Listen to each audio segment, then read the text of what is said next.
Hello friends, फिर से हम आप सबके लिए एक नई वीडियो लेकर आ गए हैं। एक्चुअली हम इस वीडियो में डिस्कस करेंगे कि अभी जो आपकी लिस्ट आई है उसकी कट ऑफ क्या रही है, पहला पॉइंट। दूसरा हम डिस्कस करेंगे कि क्या इसमें वेटिंग लिस्ट आएगी या नहीं।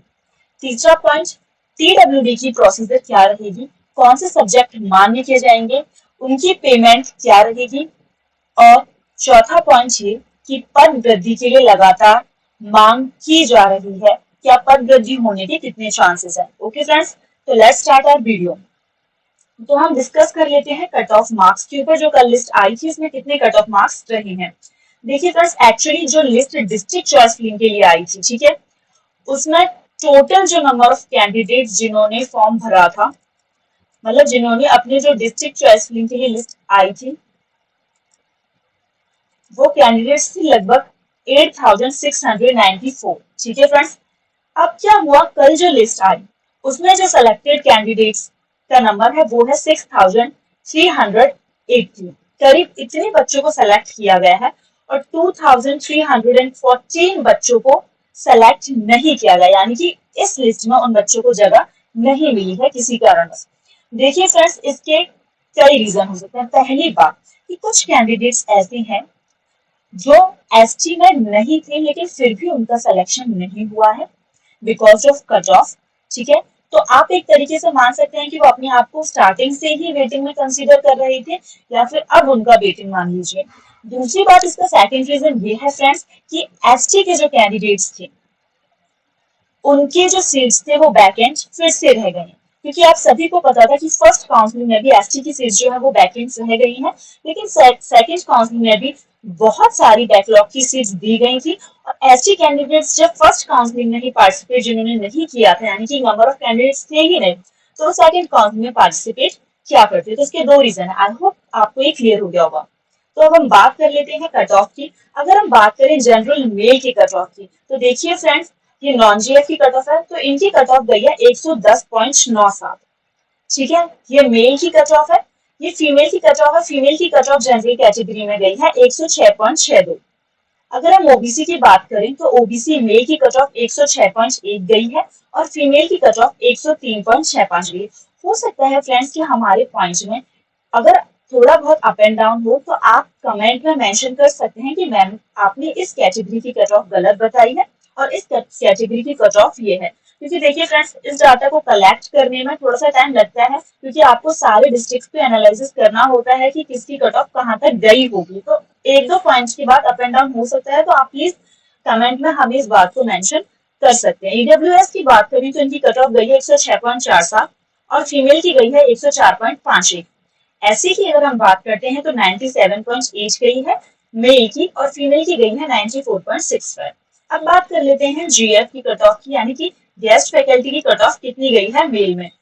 तो मेल में गई है जनरल कैटेगरी की 102.02 और फीमेल में गई है 97.58। ओबीसी की गई है 101.3 और फीमेल में गई है 95.52।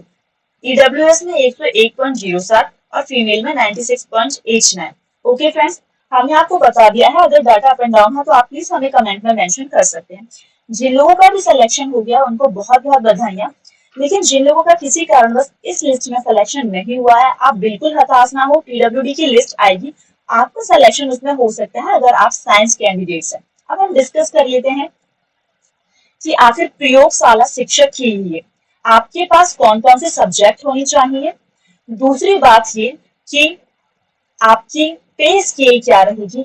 देखिए फ्रेंड्स, मैंने आपको ऑलरेडी अपनी वीडियो में कई दफा मेंशन किया है कि आपकी पे स्केल जो है बेसिक पे ग्रेड पे सेम रहेगी। ठीक है, अगर आप एजुकेशन डिपार्टमेंट की रूल बुक डाउनलोड करते हैं तो आपको ये देखने के लिए मिल जाएगा, वहां पर प्रयोगशाला शिक्षक की एजुकेशनल क्वालिफिकेशन और आपकी पेमेंट की डिटेल्स जो है वो गिवन थी। अगर आपको नहीं मिलती है रूल बुक तो आप मेरी प्रीवियस वीडियो को विजिट कर सकते हैं, मैंने उसमें मेंशन किया है। यहाँ मैंने डाउनलोड नहीं की तो मैं दिखा नहीं पाई, आप गूगल से भी सर्च कर सकते हैं। आपकी सेम पेमेंट रहेगी। और अगर हम बात करें सब्जेक्ट्स की, देखिए फ्रेंड्स, सब्जेक्ट में जब मैंने आपको दिखाया था कि कौन कौन से रूल बुक के थ्रू कि कौन कौन से स्ट्रीम किस स्ट्रीम के कैंडिडेट्स होने चाहिए और कौन कौन से सब्जेक्ट होने चाहिए, तो उसमें सिर्फ एक ही बात मेंशन थी कि कोई भी कैंडिडेट वो प्रयोगशाला के लिए एप्लीकेबल है जिनके पास 12th में साइंस सब्जेक्ट हो। ओके, मैंडेटरी है ये आपके लिए कि 12th में आपके पास साइंस स्ट्रीम होनी चाहिए और आपके पास बीएड या बीटीसी होनी चाहिए, क्योंकि ये एक एजुकेशनल क्वालिफिकेशन हो जाती है, एलिमेंट्री एजुकेशन या फिर बैचलर इन एजुकेशन। तो ये आपके पास होनी चाहिए और 12th में आपके पास साइंस होनी चाहिए। ग्रेजुएशन में साइंस का होना कंपलसरी नहीं है, क्योंकि ये भर्ती जो है वो आपके 12th plus BTC 12th plus BEd के बेसिस पर चल रही है। ओके फ्रेंड्स, बीएड आपको पता है वैसे ग्रेजुएशन के बाद ही किया जाता है, लेकिन फिर भी इसकी जो एलिमेंट्री क्वालिफिकेशन कह लीजिए आप या बेसिक क्वालिफिकेशन कह लीजिए वो यही है। अब मुद्दा उठता है कि साइंस स्ट्रीम में बहुत सारे कैंडिडेट्स ने कमेंट किया कि मैम हमारे पास बायो है और कुछ कैंडिडेट्स के पास मैथ्स है। तो जितनी भी कैंडिडेट्स बायो वाले हैं उनको श्योरिटी है कि हमारा जो है वो हो जाएगा, क्योंकि बायो की लैब सबने देखी है कि बायो की लैब्स होती हैं, केमिस्ट्री फिजिक्स की लैब होती है। लेकिन मैथ्स वाले बच्चों को कुछ कंफ्यूजन है कि मैम हमारा होगा या नहीं हो। आप खुद सोचिए, अभी माध्यमिक शिक्षा की वैकेंसीज आई हैं, अगर आप पहले की वैकेंसीज को एनालिसिस करें तो उसमें साइंस की वैकेंसी थी ही नहीं। यानी इस वाले में तो है फिर भी 63 या कुछ भी है कम से कम, लेकिन पहले तो थी नहीं, क्योंकि मैथ्स वाले कैंडिडेट्स को ही अलाउ कर दिया था साइंस पढ़ाने के लिए। तो ये है जो भी डिपार्टमेंट है उसकी थिंकिंग की मैथ्स और साइंस एक ही है, साइंस के अंदर ही मैथ्स आती है। तो मैथ्स और बायो दोनों ही कैंडिडेट एप्लीकेबल होंगे पीडब्ल्यूडी की लैब टीचर्स की वैकेंसी के लिए, क्योंकि मैथ्स वाले कैंडिडेट के पास भले ही मैथ्स की लैब ना हो, लेकिन उनके पास केमिस्ट्री और फिजिक्स होती है और केमिस्ट्री और फिजिक्स के लैब्स होते हैं। तो हो सकता है वो उनको उसको अलॉट कर दे।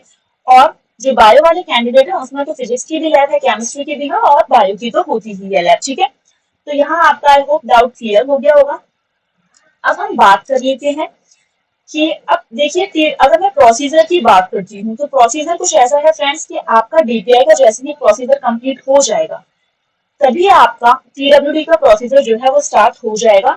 ऐसा इसलिए है क्योंकि देखिए डीपीआई में अब आपका क्या होगा, डीपीआई का अगर मैं डिस्कस करूँ तो डीपीआई में अब आपकी स्कूल्स की चॉइस फिलिंग होगी और जहां तक है वो ऑनलाइन हो, क्योंकि कल पोर्टल पर जो अपडेट आई थी जो कि हटा ली गई है अभी, उसमें यही लिखा हुआ था कि आपको स्कूल की चॉइस नहीं करनी है, अपनी डिस्ट्रिक्ट को जो आपको डिस्ट्रिक्ट मिला है उसके अंदर कौन कौन से स्कूल आते हैं उनमें आपको प्रायोरिटी वाइज स्कूल की चॉइस नहीं करनी है। ठीक है, अब दोबारा वो अपलोड कर दिया वो तो मुझे नहीं पता है, लेकिन कल अपडेट आई थी लेकिन उन्होंने वो हटा दी थी। मैंने अभी पोर्टल को चेक नहीं किया है। अगर वो अपडेट आ जाती है तो स्कूल की चॉइस लिंक कैसे करनी है इस प्रोसीजर को हम आपको समझा देंगे। ठीक है फ्रेंड्स, उसके बाद क्या होता है जब आप स्कूल की चॉइस लिंक कर लेते हैं, आपको पता चल जाता है कि आपको ये स्कूल मिला है, तो आप अपने जिले में पहुंचते हैं और वहां पर ब्लॉक स्तर पर अपने डॉक्यूमेंट को वेरीफाइड एक बार और कराते हैं, ओरिजिनल डॉक्यूमेंट को आप वेरीफाइड कराते हैं।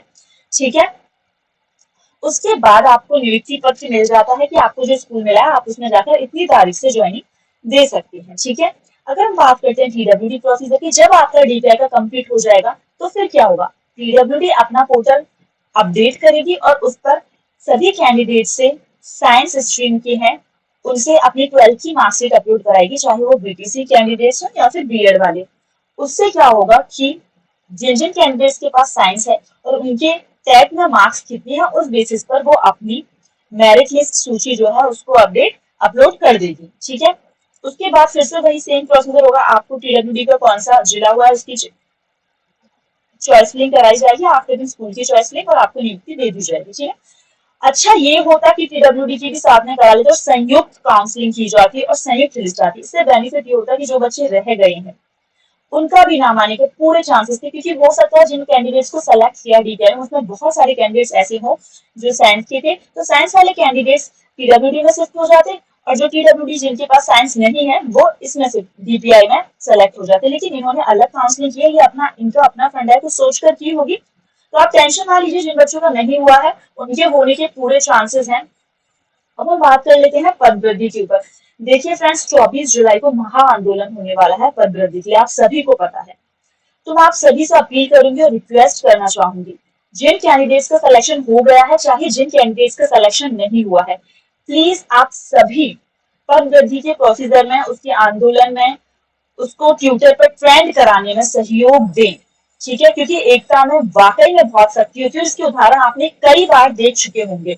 आपने पटवारी भर्ती में भी देख लिया, आप राजस्थान की भर्ती को भी एनालिसिस करें जो अभी चल रही है, तो उसमें एक्चुअली जो लेवल 2 का था उसमें कुछ प्रॉब्लम आ गई थी, तो लोगों ने लगातार संघर्ष किया। इतनी बड़ी भर्ती को रद्द करना पॉसिबल नहीं था, लेकिन पूरा का पूरा मास उठकर सड़कों पर आ गया था, तो अशोक गहलोत जी को भर्ती पूरी कैंसिल करनी पड़ी थी और वो पद मिलाकर और न्यू पद ऐड कर ये जो रीट भर्ती है उस पर कंडक्ट कराई गई। इतनी बड़ी भर्ती को रद्द करना एक मायने की बात होती है, उसमें न्यू पद ऐड कर फिर पद देना। तो आपकी तो भर्ती को रद्द करने वाली कोई बात ही नहीं है, आपके तो सिर्फ कुछ पद बढ़ाने की बात है। ठीक है, तो अगर आप प्रयास करें तो डेफिनेटली ये संभव है। तो रिक्वेस्ट है, जिनका सिलेक्शन हो गया है वो बिल्कुल ना सोचे कि हमें इसकी जरूरत नहीं है।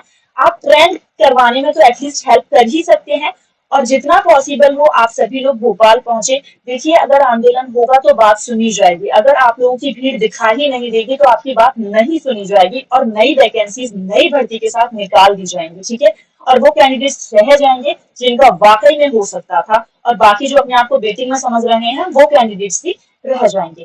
ओके फ्रेंड्स, अब अगर स्कूल चॉइस फिलिंग की लिस्ट खुलती है तो कैसे आपको चॉइस फिलिंग करनी है अपनी अपनी डिस्ट्रिक्ट के अकॉर्डिंग, कौन कौन सा स्कूल आपको पहले सेलेक्ट करना चाहिए, वो सब हम डिस्कस कर लेंगे अपनी नेक्स्ट वीडियो में। तब तक के लिए धन्यवाद।